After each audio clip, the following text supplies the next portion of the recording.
Sorry जी अच्छा हाँ ते भी माशाल्लाह 3 साल आया सी लड़का अच्छा माशाल्लाह माशाल्लाह और होना ते माशाल्लाह तेरा अल्लाह वाला करम हो गया शुक्र है बहुत फिट है अल्लाह माशाल्लाह शुक्र है अल्लाह वो सेहतमंद उसने किया लगानी चेहरे लगानी चेहरे या सारे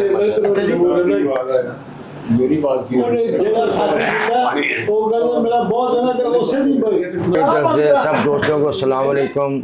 हम बहुत ज़्यादा मशहूर हैं तारिक भाई के और अमर बेटे के।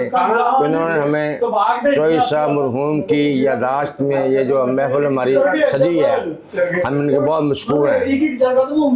हम लोग जब ये ऐसे बैठ इकट्ठे हुए हैं तो बिल्कुल ऐसे लगता है जैसे चौधरी साहब ही हमारे साथ ही मौजूद हैं। अल्लाह पाक में रहमत करे।